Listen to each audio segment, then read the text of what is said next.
Hello, welcome back to Tashin's Corner. Hope you all are safe and healthy.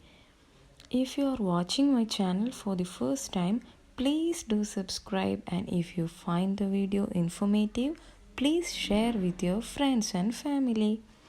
Today, let's have a discussion on first chapter of Kerala syllabus 7th standard English textbook Kerala Reader English Part 1. There are 3 units under the part 1. First unit is Nature's Plenty. Second unit is Tales and Tunes. And the third is Man and Media. Let's look into the unit 1, Nature's Plenty. Here is a quote by Albert Einstein. Look deep into nature and then you will understand everything better. From this quote, what do you understand? Yes, knowing nature means knowing everything. It is because nature is the first and foremost of everything. So try to observe and analyze each thing in the nature. So let's begin. Before going to the chapter, let's read a newspaper clipping. Nature's Daughter. Jharkhand. Living close to nature is living life in full. Suryamani's story will definitely be an eye-opener to those who deliberately walk away from nature. Suryamani is a tribal nature activist who loves the forest and considers it as her own. She loved the forest and knew that she could do something to save it. In college, she became a part of the Save the Forest movement. She went on nature walks with children on weekends, explaining that our survival is linked with the survival of the forest. Suryamani is a tribal nature activist who loves the forest. She knew that she could do something to save the forest, and she was a part of Save the Forest movement during her college days. And she went on nature walks with children and made them aware of nature's importance. And if you need to know more about Suryamani, I will give some links in the description box. Please check the video and know more about Suryamani. And also, there are some questions given in the side of the textbook. And the first question is, what is this news item about? What kind of news item that we read? Yes, this news item is about a tribal nature activist, Suryamani, and her activities to save the forest as well as the nature, and also her activities extends to the awareness program to the children to save the nature in future. And the second question is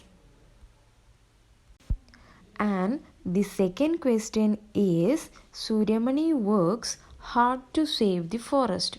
Have you ever made any attempt to save nature?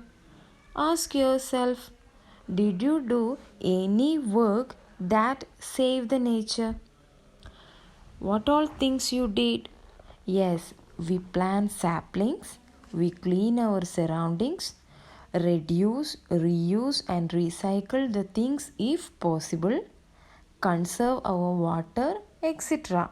Find some other activities to save the nature by yourselves. The third question is, our survival is linked with survival of the forest. Do you agree? Discuss with your friends. What will be the answer?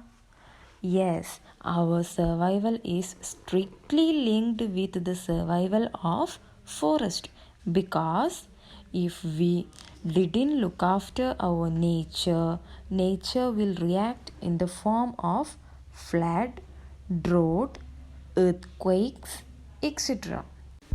Next one is, imagine you are going on a nature walk with your teacher.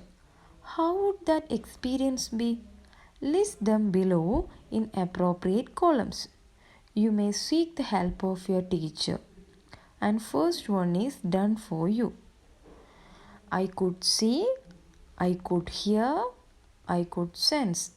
What all things we see in nature?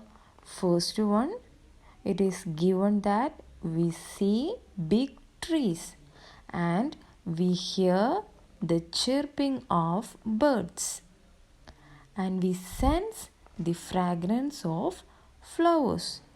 And what all other things we feel? One more I will tell you, and the rest of the columns you should fill. We see big mountains and we hear flowing of streams, the sound of water, and we sense, we will feel the wind. We can feel the wind while we are walking in the nature, right? Now, write a paragraph what you would see, hear, sense in a forest. Using the table filled above, write a paragraph and send those all to your teacher. Okay, let's get into the story. Here is a boy who sets out on a trip to appreciate the beauty of nature. Where does he go? What does he see there? How does he feel? Let's find it out from the story. Between the boy and the river stood a mountain. The boy was young and the river was small, but the mountain was big. Yes, this is the main theme of the story. Between the boy and the river, there was a big mountain. So he could not see the river and set out to see the river. The thickly forested mountain hid the river, but the boy knew it was there. He had never seen the river with his own eyes, but from the villagers he had heard of it, of the fish in its waters and of its rocks. He wished to touch the river and know it personally. The river was hidden by a big mountain so that he couldn't see it, but he heard of the river from the villagers. He had heard of the fish in the river and also of the rocks in the river, so he wished to touch the river personally. He stood on a hill in front of his house and looked across the valley, dreaming of the river. It was at that time his parents were leaving the house to see a relative, and he selected that day to set out to see the river. And our boy is about 12 years old, and he's a sturdy boy with untidy black hair and a shining black eyes. He had fine features and brown skin. His hands and feet were rough and scratched. He didn't wear any slippers. It was done to feel the nature with his bare foot. So, our character is very much fond of the nature. One day, his parents, as I said earlier, went to visit relatives for the whole day. So at that time, he decided to go to see the river. He decided to return back before dark, so they won't know where he had been during those time. He went into the house and take a loaf of bread to take with him and wrapped in a newspaper. And he closed all the doors and windows of the house and started walking. The path to the river was frequently used by the villagers, woodcutters, milkmen, and mule drivers. So, there will be many village persons in the path to the river. But near the river, nobody were there. While he was walking, he saw a woodcutter. The woodcutter was a powerful man with creased and weathered face, and also he has muscles that stood out in hard and ugly lumps. Here, creased means ചുളിവ്, wrinkles, and weathered means a dark color, കരുവാളിച്ചത് എന്ന് പറയും. And the woodcutter told him 7 miles. There are 7 miles to reach the river. While the woodcutter understood the boy was going to see the river, the woodcutter said, "It is too far and will take 3 hours time. And also the road is not at all easy." The woodcutter told all these to the boy. But our boy was not at all ready to drop it. He told, "I am a good walker," and he moved on. The path was steep and the boy had to run most of the time. He slipped many times.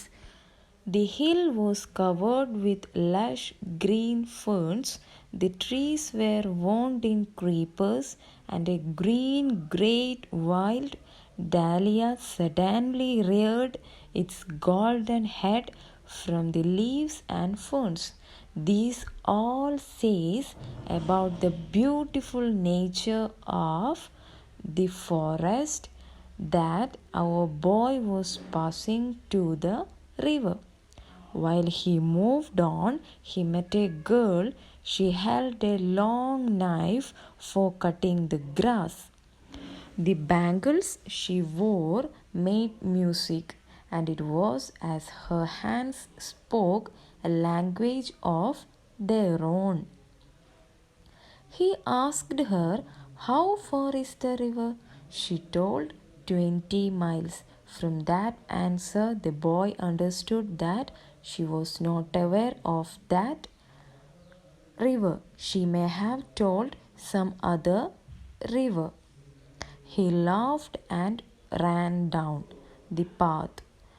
A parrot suddenly screeched, flew low over his head in a color of green and red. These all characterization depicts the minute observation of boy and also the beauty of nature is revealing to the readers by our great writer.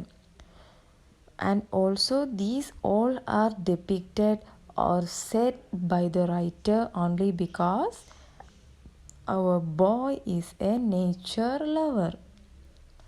He drinks water which came from hillside. The water was very cold and sharp. The weather became too hot and the sun was striking his side and the bare foot.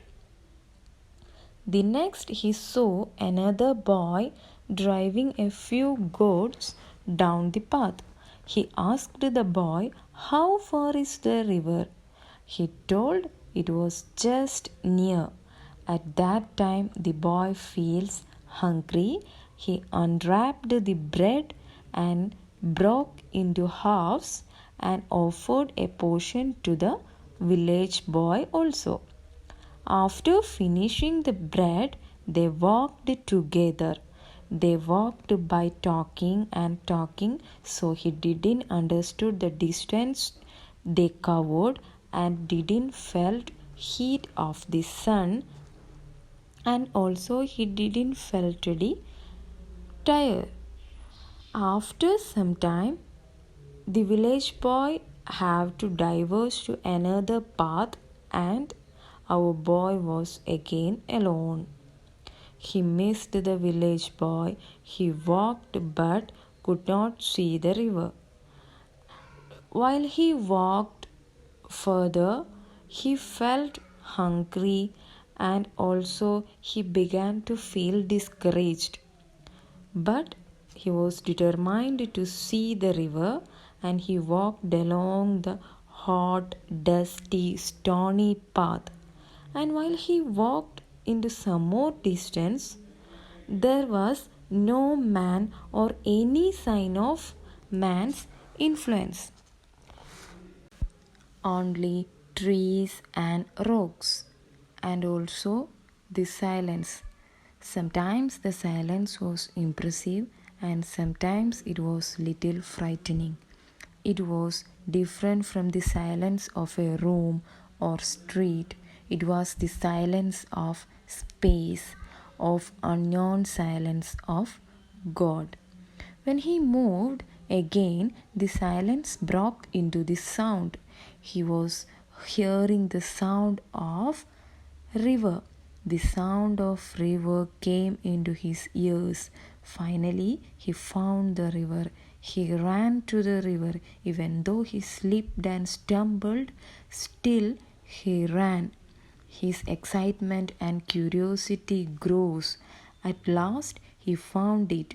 The water was blue and white. It was wonderful. Finally, our boy reached into the river. So, this is all about the story Nature's Plenty. So, students, I hope you understood the story, and please go through the story many times in order to understand it clearly. And if you find this video informative, please subscribe my channel and please share it with your friends and relatives.